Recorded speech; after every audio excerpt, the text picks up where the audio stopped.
हर हर महादेव। श्री शिवाय नमस्तुभ्यम। श्री शिवाय नमस्तुभ्यम। श्री शिवाय नमस्तुभ्यम। नमस्तुभ्यम। श्री शिवाय नमस्तुभ्यम। श्री शिवाय नमस्तुभ्यम। श्री शिवाय नमस्तुभ्यम। श्री शिवाय नमस्तुभ्यम। श्री शिवाय नमस्तुभ्यम। श्री शिवाय नमस्तुभ्यम। श्री शिवाय नमस्तुभ्यम। श्री शिवाय नमस्तुभ्यम। श्री शिवाय नमस्तुभ्यम। श्री शिवाय नमस्तुभ्यम। श्री शिवाय नमस्तुभ्यम। श्री शिवाय नमस्तुभ्यम। श्री शिवाय नमस्तुभ्यम। हर हर महादेव। काल हर दुख हर दारिद्र कष्ट हर। हर हर महादेव। शंभु शंभु बोल बम का नारा है, बाबा एक सहारा है। आप सबों को वंदन करते हुए प्रथम पूज्य देव गणपति गणेश जी महाराज को आह्वान करता हूँ। हे गणपति गणेश जी महाराज, आप लंबोदर हैं, गणनायक हैं, विघ्न विनायक हैं, आप ही विघ्नहर्ता हैं और आप ही बुद्धि के दाता हैं। आप ही सभी देवताओं को आने का मार्ग देते हैं। आप प्रसन्न होकर प्रथम पूजता स्वीकार करते हुए इस कथा स्थल पर पधार कर आवाज समझ देवी देवताओं को आने का मार्ग दें और हमारी कथा, हमारी बातों को श्रवण कर ईश्वर तक पहुंचाकर हमें आशीर्वाद दिलवाने में हमारी सहायता प्रदान करें। काल हर दुख हर दारिद्र कष्ट हर। हर हर महादेव। मैं यहाँ के स्थान देवता, वास्तु देवता, ग्राम देवता, क्षेत्रपाल देवता, समस्त देवी देवताओं का आह्वान करता हूँ तथा अपने भोलेनाथ का मनन करते हुए उनसे प्रार्थना पूर्वक निवेदन करता हूँ। हे महादेव, हे प्रभु, आप इस सृष्टि के दाता हैं। आप मैया गौरा के साथ इस कथा स्थल पर विराजमान होकर गौर बिंदोरा के रूप में इस कथा का श्रवण कर हम लोगों को कृतार्थ करें। मैं अपने यहाँ के स्थान देवता, समस्त देवी देवताओं, कुल देवी के सरस्वती माता तथा अपने श्रोताओं के कुल देवता कुल देवी का भी आह्वान करता हूँ। मैं स्कंद कुमार स्कंद देव से भी अनुरोध करता हूँ, इस कथा को जैसी आपकी इच्छा हो उस प्रकार आगे की ओर ले जाए। मुझसे कोई भूल हो रही हो तो क्षमा करें।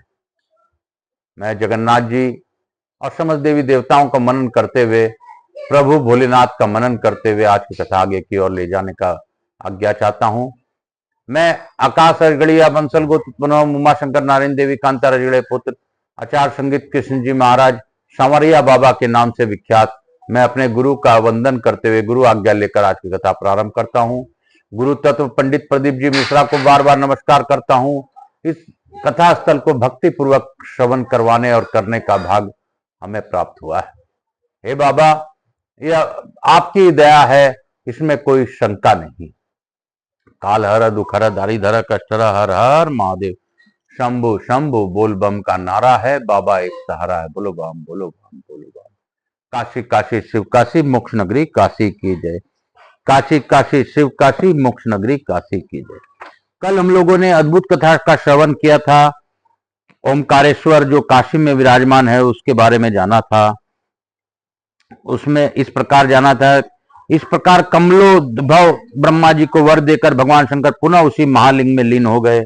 अगस्त ब्रह्मा जी द्वारा की हुई स्तुति का जप करने वाले मनुष्य सब पापों से मुक्त हो जाता है, महान पुण्य से परिपूर्ण होता है और श्रेष्ठ ज्ञान प्राप्त कर लेता है। बोलो काशी काशी शिव काशी मोक्ष नगरी काशी की जय। हम लोग आगे की कथा की ओर बढ़ेंगे और बाबा भोलेनाथ मुझसे यह अद्भुत कथा करवा लें। स्कंद जी कहते हैं, मुने महादेव जी ने त्रिविष्टप लिंग की उत्पत्ति के विषय में जो श्रम हारनी कथा कही है उसे सुनाता हूं, सुनो। महादेव जी बोले, पार्वती, पृथ्वी पर यह आनंद वन सबसे श्रेष्ठ है, इसमें भी सब तीर्थ श्रेष्ठ है। तीर्थों में श्री ओमकारेश्वर की भूमि श्रेष्ठ है। मुक्ति का मार्ग प्रदर्शित करने वाले ओमकारेश्वर लिंग से भी अत्यंत श्रेष्ठ कल्याण स्वरूप त्रिलोचन लिंग ही है।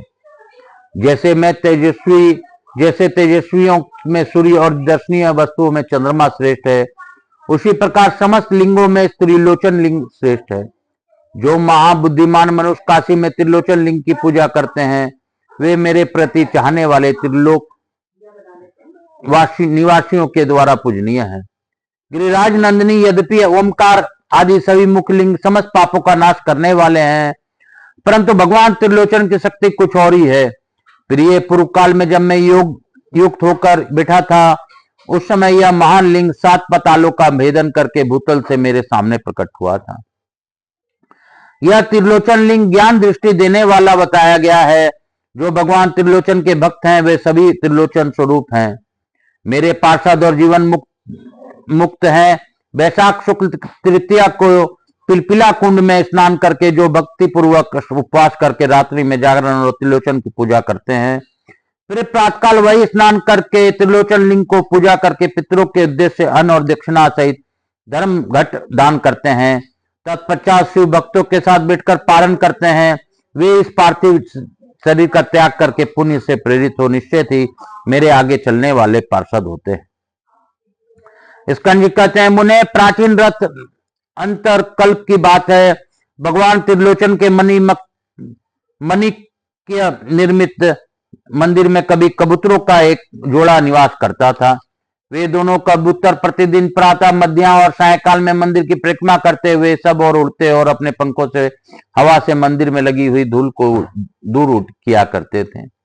भक्त लोग जो सदा त्रिलोचन और त्रिविष्टप आदि नामों का उच्चारण करते हुए वह सब उनके कानों में पड़ा करता था।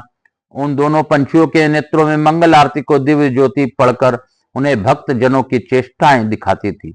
कभी कभी तो वे युगल पंछी वहां का कौतुक देखते हुए चारा चुगने को भी चिंता छोड़ देते और स्थिर चित्त से वहीं ठहर कर दर्शन करते थे। वहां से उड़कर किसी अभीष्ट स्थान को नहीं पाते थे। भक्तजनों से भरे हुए इस मंदिर के चारों ओर बिखरे चावल के दानों को चुगते चुगते हुए परिक्रमा किया करते थे। भगवान त्रिलोचन के दक्षिण भाग में चतुस्रोत शिवनी का सुंदर जल था। तृषा से आतुर होने पर वे उसी का जल पीते और कभी कभी उसमें स्नान भी कर लेते थे। इस प्रकार त्रिलोचन के समीप उत्तम श्रेष्ठ चेष्टा के साथ विचरते हुए उन पंछियों के बहुत वर्ष बीत गए। तदंतर देव मंदिर के स्कंद भाग में गवाक्ष के भीतर सुखपूर्वक बैठे हुए उन दोनों पंछियों को एक बाज ने बड़े क्रूर दृष्टि से देखा। एक दिन वह बाज फिर आया। वह तब डरी हुई कबूतरी ने कहा, प्रियतम, यह स्थान दुष्ट की दृष्टि से दूषित हो गया है, अतः इसको त्याग देना चाहिए। यह सुनकर कबूतर ने अवहेलना पूर्वक कहा, प्रिय, वह मेरा क्या कर लेगा? कबूतरी बोली, जो उपद्रव आने पर भी अपने स्थान को छोड़कर अन्यत्र नहीं चला जाता, वह पंगु नदी के किनारे के वृक्ष की भांति नाश को प्राप्त होता है।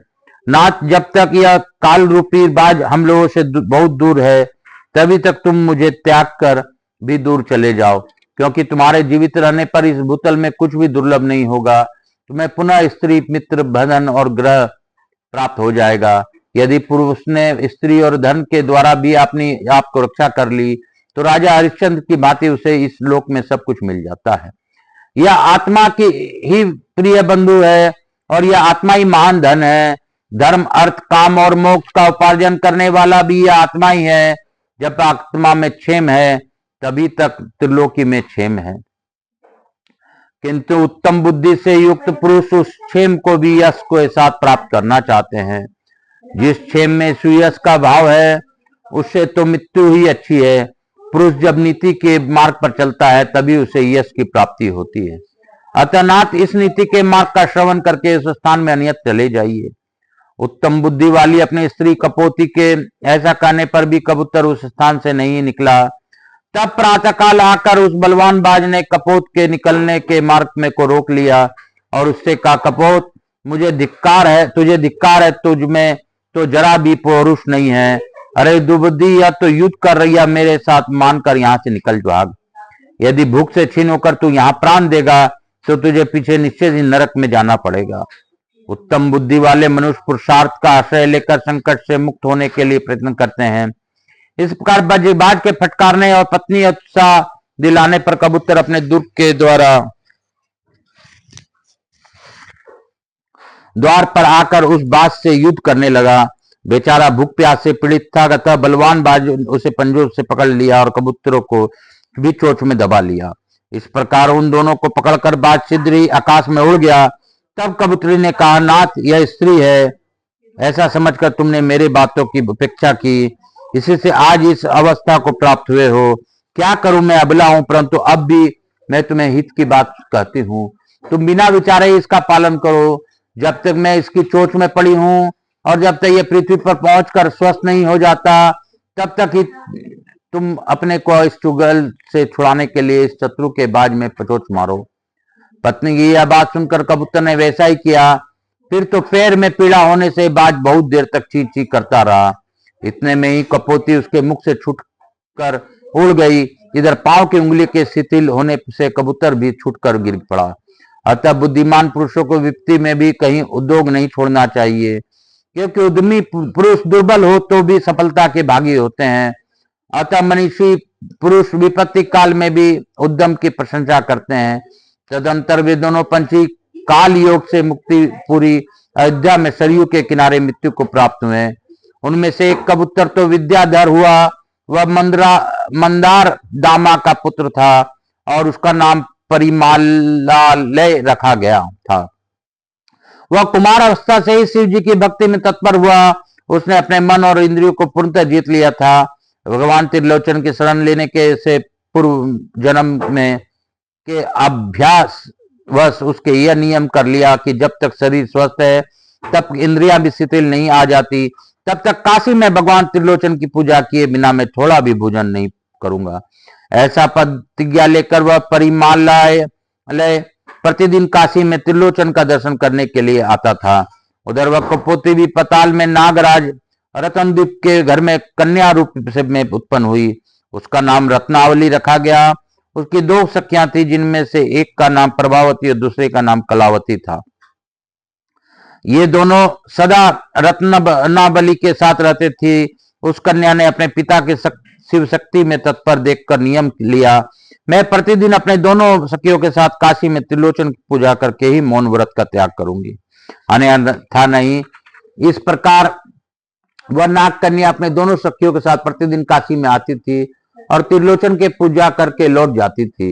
एक समय वैशाख मास के तृतीया को उपवास पूर्वक रात्रि में नित्य गीत और कथा आदि के द्वारा जागरण करके रत्नावली ने प्रातःकाल चतुर्थी को शुभ पिलपिला तीर्थ में स्नान किया और त्रिलोचन देव की पूजा करके उन्हीं के रंग मंडप में सो गई।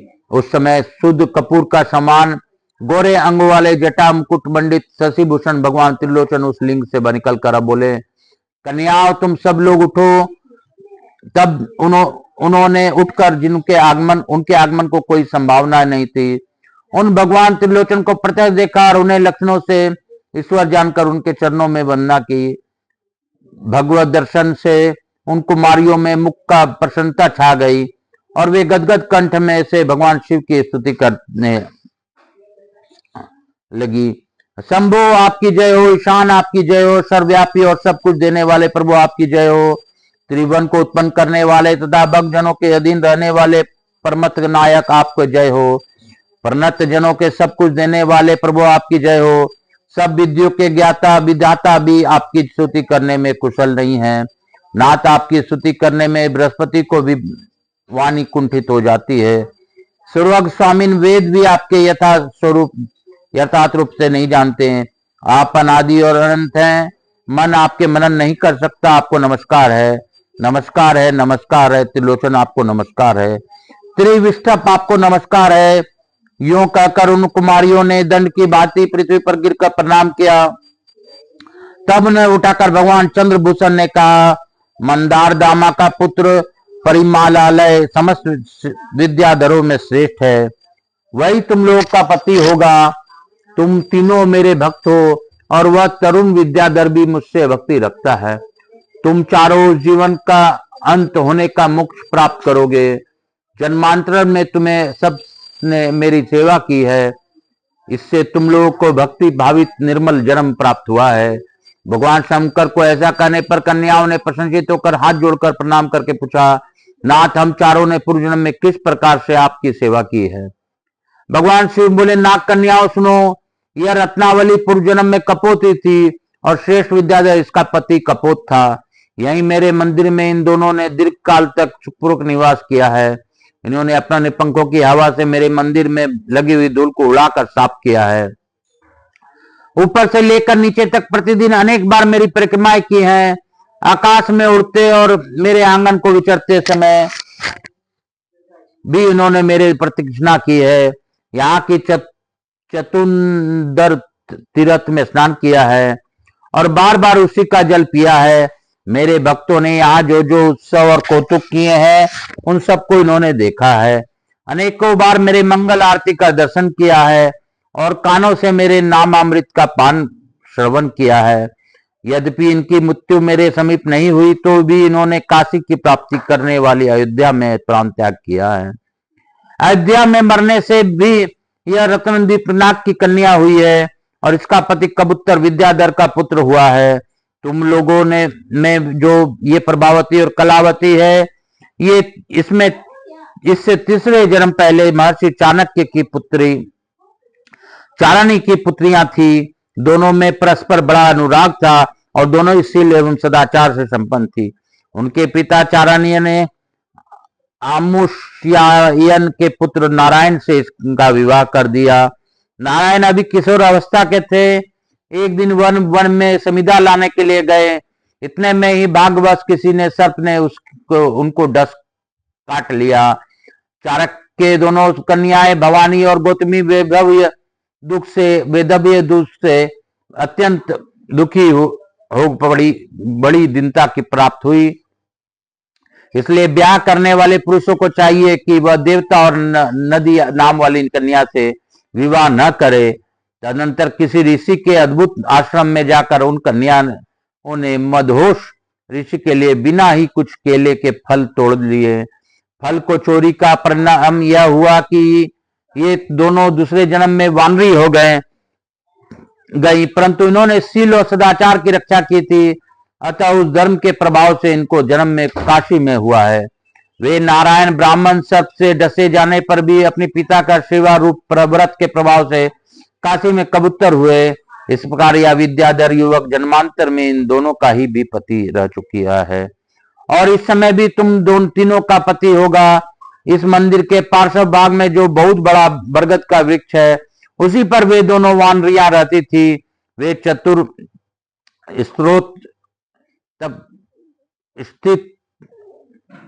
चतुस्त्रोत शिविनी तीर्थ में जल क्रीड़ा पूर्वक स्नान करती और प्यास लगने पर उसी का जल पीती थी। वानर जाति के स्वभाव से इनमें चपलता तो थी, पर ही सब और क्रीड़ा करती हुई मंदिर की परिक्रमा करती और अनेकों बार बहुत से शिवलिंग का दर्शन करती थी। एक दिन इस वट वृक्ष के समीप स्वेच्छा पूर्वक विचरती हुई दोनों वानरियां को किसी ने फंसाकर रस्सी में बांध दे लिया। तदंतर किसी समय कालवश उनकी मृत्यु हो गई। काशी निवास जनित पुण्य और भगवान त्रिलोचन की सेवा एवं प्रदक्षिणा आदि के पुण्य से वे दोनों नाग कुमारियां हुई हैं। अब तीनों ही विद्याधर कुमार परिमालय को प्रति रूप में प्राप्त करके स्वर्गीय भोगों का उपभोग करोगे और अंत में काशी में आकर यही मुक्ति को प्राप्त होगे। काशी में आकर यदि थोड़ा भी शुभ कर्म किया गया हो तो मेरे अनुग्रह से उनका फल निश्चित ही मोक्ष होता है। तीनों लोकों में काशीपुरी सबसे श्रेष्ठ है। काशी में भी ओमकारेश्वर लिंग सबसे श्रेष्ठ है। ओमकारेश्वर से भी श्रेष्ठ त्रिलोचन लिंग है। इसमें सदा ही स्थित होकर मैं अपने भक्तों को मोक्ष प्रदान करता हूँ। अतः काशी में सर्वथा प्रयत्न करके भगवान त्रिलोचन की पूजा करनी चाहिए। ऐसा कहकर देव देवेश्वर भगवान शिव मंदिर के भीतर चले गए। वे कन्याएं भी अपने अपने घर चल गई और वहां माता के आगे सब बातें बताकर कृत हो गई। तदंतर एक दिन वैशाख मास में महायात्रा का समय आया। उसमें विद्याधर और नाग त्रिलोचन महादेव के समीप विरज महाक्षेत्र में एकत्र हुए। फिर भगवान के वरदान से परस्पर कुल का परिचय पूछकर उन नागों ने अपनी तीनों कन्याओं को विद्याधर कुमार परिमालय के साथ विवाह दिया। इस विवाह से तीनों पुत्र वधुओं को पाकर विद्याधर राज मंदार दामा बहुत प्रसन्न हुए हैं। इधर नगद नागराज रतनदीप भुजंग राज पद्मी और फणींद्र त्रिशिक भी परिमालय को जामाता के रूप में पाकर परम संतुष्ट हुए। इस विवाह उत्सव के संपन्न करके सभी सौजन भगवान त्रिलोचन लिंग के गौरव का वर्णन करते हुए अपने अपने लोक को चले गए। श्रीमान विद्याधर परिमालय उन नाग कन्याओं के साथ पर्याप्त सुख भोगने के पश्चात काशी में आकर भगवान त्रिलोचन की सेवा में संलग्न हुए और वहां मधुर गीत गाते हुए पत्नियां सहित त्रिलोचन लिंग में लय को प्राप्त हो गए। स्कंद कहते हैं, कलयुग में भगवान त्रिलोचन की महिमा महादेव जी ने गुप्त रखी है। इसलिए जिनमें सात्विक भाव की कमी है, ऐसे मनुष्य उस शिवलिंग की उपासना नहीं करते हैं। बोलो काशी काशी शिव काशी मोक्ष नगरी काशी की जय, मोक्ष नगरी काशी की जय। इसी अध्याय के साथ आज की कथा यहीं पे विराम दूंगा। मैं अपने भोलेनाथ का मनन करते हुए आज की कथा का यही बात कहूंगा कि भगवान की यह अद्भुत कथा हमें त्रिलोचन महादेव के बारे में पता चली। भगवान हमें कुछ ना कुछ देते हैं और अपनी कथाओं के माध्यम से हमें अग्रसित करते हैं कि हम भी भगवान की पूजन करें और अपने जन्म को सफल बनावे। तो बाबा भोलेनाथ कितने ही दयालु है, हमेशा कल्याण के लिए ही सोचते हैं। बाबा का कृपा सभी पर बनी रहे, ऐसी प्रार्थना के साथ मैं यही कहूंगा, काल हर दुख हर दारी धर कष्ट हर, हर हर महादेव शंभु शंभु बोलबम का नारा है। बाबा एक सहारा है। कपूर गौरम करुणावतारम संसार सारम भुजगेंद्रहारम सदा वसंतम हृदयारविंदे भवानी सहितम नमामि। श्री राम जय राम जय जय राम, श्री राम जय राम जय जय राम, प्रभु राम श्री राम जय राम जय जय राम। मातृ देवी व पितृ देव व सपितृ देवताभ्याम नमो नमः। स्थान देवता वास्तु देवता ग्राम देवता समस्त देवी देवता गणपति गणेश जी महाराज आय नमो नमः। समस्त देवी देवताभ्यो नमो नमः। चितली करण अहम करिष्येत। हर हर महादेव। काल हर दुख हर दारिद्र कष्ट हर, हर हर महादेव। हर हर महादेव। हर हर महादेव। भोला सबका दुख काटो बाबा, हे विश्वेश्वर नाथ सबका दुख काटो बाबा। शिव शंकर जपूं तेरी माला बाबा भोला, जपूं तेरी माला के भोला। सबका दुख काटो बाबा, हे विश्वेश्वर नाथ सबका दुख काटो बाबा। मैं प्रथम पूज्य देव गणपति गणेश जी महाराज, लक्ष्मी जी महाराज, रिद्धि सिद्धि शुभ लाभ कुबेर जी महाराज से अनुरोध करता हूँ कि हमारे यहाँ निवास रहकर अखंड कृपा बनाए रखें। आवाज समस्त देवी देवताओं से अनुरोध करता हूं कि आप सभी लोगों को इस कथा का श्रवण का लाभ और आशीर्वाद प्रदान करें और अपने स्थान को गमन करें, पुनः बुलाने पर पधार का आशीर्वाद दें। मैं अपने भोलेनाथ मैया पार्वती को भी धन्यवाद देता हूं कि उन्होंने गौर बिंदुरा के रूप में यह कथा श्रवण की। आप हमें कृतार्थ कीजिए और हमारे कष्टों का निवारण कीजिए। काल हर दुख हर दारी धर कष्ट हर, हर हर महादेव शंभु शंभु बोलबम का नारा है। बाबा एक सहारा। हर हर महादेव। काशी काशी शिव काशी मोक्ष नगरी काशी।